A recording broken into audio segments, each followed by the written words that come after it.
bihowe n'ibibazo byawe. Uyu mwana wamuhoye iki? Ehe umva Kiziri banza ugishize dore nige twazanye. Mumenye ko turi wanya Kiziri. Nakugirira ikibazo cyanjye bino bigomeza kunyukarishiriza umugore. Nye muri kibazo rero cyane. Nkubiri uriya mugore ntabwo yagukundaga. Iyo abagukunda kuza tugahangana hano ahubwo twishyure. Mva nkubwire nkubigabanya amagambo. Uzafranga yacu. Ikindi kandi nawe Kiziko. Uyu nguye Epimake gufata abantu bakabakira mu muvuri. Ibyo nabyo ntago ari ibintu. Yagakwiye kubihanirwa nawe. Epimake urumva ko ayo na amakosa. Abagabo babiri washize mu muvure iyo bahinduka abadamu urumva tuteye duhombye abagabo babiri mu mudugudu w'akazi. Ubu ni se ibisambo Kiziri. Niyo bihinduka abadamu. Ibisambo gusa. Ariko Kiziri nanjye w'umwana koko wabanjukanye mu cyazo ko bana bamfuna ku.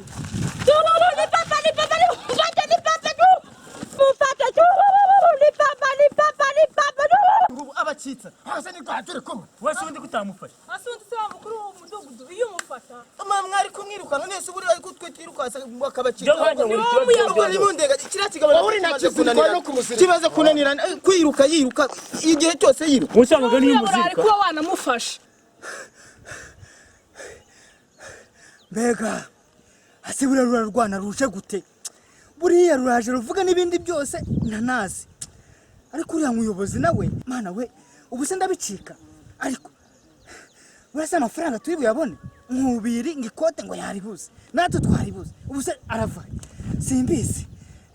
Ariko bambonye baranyica ubuse ndajya he rwose sinzi rurarwana rusize ruryamye sinzi ukuntu rwaje rwose byanyobeye rwose pe nta kundi. Ariko reka ngume nicare hano nibwira nibwo ndi bugende nuko bimeze. Ariko se Kiziri ya papa arabacitse kandi bari kuma amafaranga yo kujya kwa muganga ubuse ndavuzwa n'iki? Umva Kiziri nyishyuriza agatedo ntazane ngo biheho haragiye. Nkubi nta mafaranga nishyure Epimake. So yamfitiye. Kiziri ko. Twega kino cyagatadowa nicyo dusigaye ntuvuga ngo biheho hari rukasa. Bamaze kunyukasha umugore nye muri kibazo. Nese bundi bihowe ko yirukansa akabacika iyo mu mufata. Agucitse ureba hese.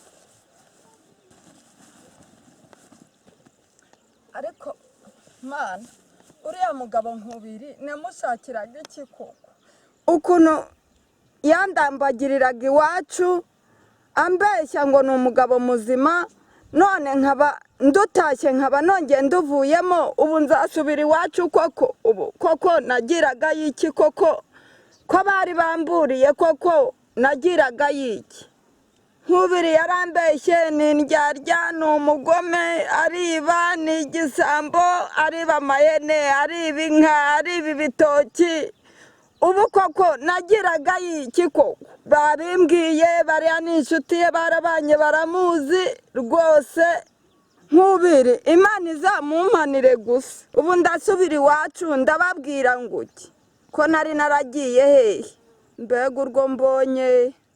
Ariko Kiziri reba naje kukureba iwawe turaza natugerana ahangaha none reba bihoharinze kuducika utanyemuriye ikibazo. Ikibazo cyawe kiragoye kirimo abantu babiri none siko bihewe yirutse urabona turikemura gute? Ubwo nanjye ntabinzane ko anyira kurikira agiye kureba bihewe. Ahubwo Kiziriko nkikiza nkubiri nguye amafaranga yanjye. Ariko se Kiziriko aba bagamaze kusenyera none barimo barananyishyuza baragira ngo amazi bwa kabiri. Kiziri njye nta amafaranga ujye kwa muganga hari ndapfira ahangaha bazagufunga. Ahubwo Kiziri njye nditahi hari umuntu wanyemera inzoga ngiye kurangura ariko sinzongeye kuko uri waje utaranyemurira ikibazo. Ako si abantu badakimura ikibazo cy'abantu koko ubujyaye cyane cyane ahubwo se nuko nguko ugiye nurikubise uragiye urivumbuye. Ndagiye ndatadowa niwe wasenye na biba binyisubiza. Uru rwana narwo rujya kundega kwa mudugudu ntiruzi ko ndise Epimake nawe aho twahurira sinamucika gusubira iwanjye ntago bishobotse ngiye gushaka iyonjya kuko ngiyeyo rwahita rujya kugarura mudugudu ngiye gushaka iyonjya. Nkubiri nawe gatado mwihangane mbanze njya kuraba ihewe kugira ngo mvuze no mwana kuko murabona karembye hanyabyo cyakoza byo kuko natwe turaza kuboneraho. Ubundi ubu papa wawe turamusanga mu rugo ntago ari bujye ku kabari kuko yahambuye.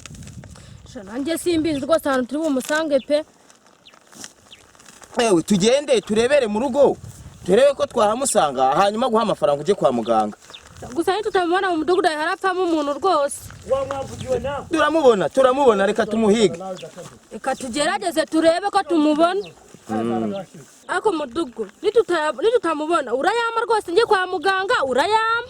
Ndiye guhase ari kwa mwana we n'igihe wagukubise. Ako sugurana ntababaye.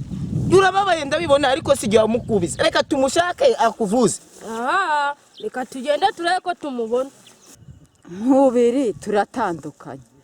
Ubu se ndasubira iwacu banyemere. Ubu se ndabigenza nte koko? Ubu se ndaciye umuhanda ndazamuka ndamanuka. Ubu se bambonye ngenda bakabona nongeye ngarutse. Mana yanjye baravuga ngo iki koko? Mana we nkubira nkozeho pe. Ubu se njye mu kihe gihugu koko? Wenderekera hehe? Mana ibintu biranyobeye. Yarakwiye nuko yakugize. Yaranyishe rwose. Reba nawe ukuntu yangize. Ubu se turamusanga Simbizi ariko ntiyasubira ku kabari n'amadega yahakoze. reka tugende turebe ariko niba tuhamusanga simbizi pe. Ariko Kiziri ntitutamusanga rwose. Nibutse ko uri muyama.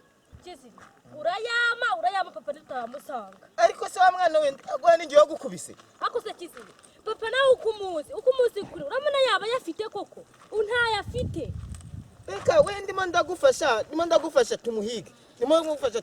Hanyuma kujyane kwa muganga. Okay Kiziri twamubona tutamubona yaba yafite yaba atafite. Nimbura amafaranga yo kujya kwa muganga uranyandikira nigire mu kagari. Ariko se ku kagari urajyayo mu biki wa mwana we?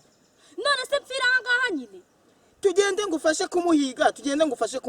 Kiziri tugende ariko nyine ubyumve ko nimubura. Unyandikira nkajya ku kagari cyangwa se ukayamba. Ese ubundi ubwuzi neza ko ayafite? Arafite sina papa kumuzi. Nyine wowe wakabaye uyama nkajya kwa muganga ibindi mukazabivugana nyuma. Reka ngufashe tumuhige. Hanyuma tumenye n'umwanzuro wiwe. Okay tugende. Ako nyine ubuke ibyo nkubwiye. Yewe ubu muri aba mwana uravuzwa. ako se ubundi nkubireka tujya inama ubundi ko biheho yagiye Kiziriko akaba yagiye Pima kikaba yagiye nawe mwana wabiwe akaba yagiye wagiye ukaza ko tukamafaranga nkigenda ko nazabibabwira ariko shaka Tado ntugashinyagura ikote zigenda rifite ahubwo se mbwira Katado ntaryo mwatwaye uvuye ku kabari utajya kureba ikote wowe hoya navuye ku kabari mitanza gushaka umugore mvure nkubwire ku nkubire ngiye kwigendera akura ngo nzabura ikintu nzatwara hanga n'inka naza nkayizitura nkayijyana Katado rwose wane duakora ko nzakwishyura wigira ikibazo rwose garuka mu rugo Kiziriko koko yange kunyamura ibibazo ngagiye mu kibazo cy'uriya mwana nabihwehwe ariko buretse nta kintu tuzongera kuvugana niyongera no kugaruka iwanye ntacyo nzamumarira ariko ndaje njye mu bundi buyobozi ntago ubuyobozi burangirira kwa Kiziriko Katado rwose garuka pe tuzakorana nzakwishyura amezi 5 rwose nagari meze ngwino uko kuranzura giye Gatado sigara jewe ntuzantwara inka ariko ndakwinginze ese ubundi ubu turahamusanga koko Kiziri nanjye nago mbizi pe wewe ntawe usanga hana ya masaha rwose ndabizi ubu nawe uri mu rugo yahunze genda urebe ko arimo hanyuma tumufata guha amafaranga ujye kwa muganga reka ndebe Kiziri reka ndebe ko ari maryamye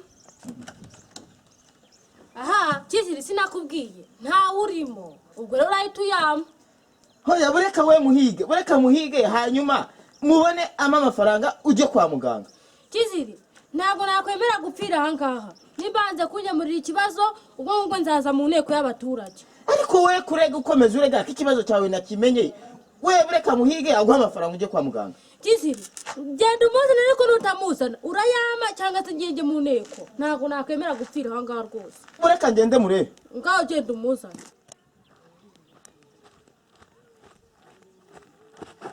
ariko Gatado uramejeje koko mabuje ntabwo ngwejeje aho bureka nkwereka je mpaka zigenza yo gukorera umembe buri kwezi ubundi uyakataho akazi n'inyota yawe wewe wazimarira wowe nizere ry'imana mabuje ntabe nzanywa pe okay reka dupange noneho simva se mabuje mpakazi wewe ubundi uzari kuntu nzagukorera neza wongeye kukubwira ibyo uzajya ukora wowe uzajya urangura inzoga unoza amacupa sibyo nta kibazo nzabikora umva ariko iby'inyota yawe uzagabanye nyine aho simabuje none ubuhewe ntawe wabonye umva nawe nabonye rwose nta kibazo rero tugende ujya kunyihera akazi nkukorere igihe nzakwishyura ibyo bihewe nawe uzamwishyuriza. Okay, ubwo uzaza ku kabari tuzavugana. Nta kibazo nzazijyare.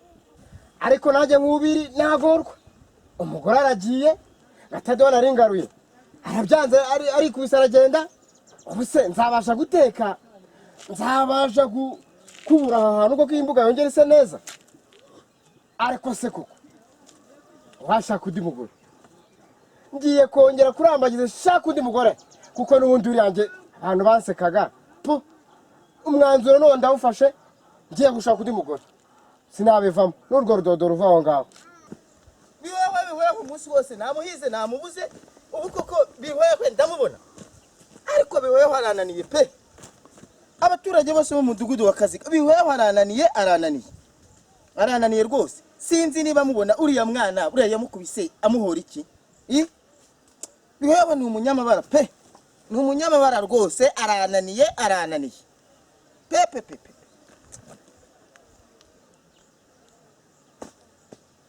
icyo numvise kiguye ni igikira ewe reka ntore n'iyo voka ndabona ari igiti cya voka reka mbe gutora n'iyo voka ko mbona ari urukwete se nko kabyara ariko izi nkweto si izabihwehwera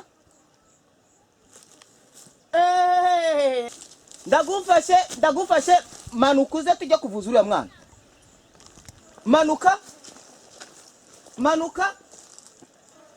ntago namanuka rwose sindi bumanuke none. ese ubwo wagira ngaho ni mu ijuru wajya impungera sinamanuka inganze cyane umuriro munsi uramanuka umuriro ntago manuka ndashyiramo nutamanuka ndashyiramo n'urusenda uramanuka iki ndashyiramo n'urusenda ndashyiramo n'urusenda manuka ntarawucana niba ari urusenda singuru manuka rero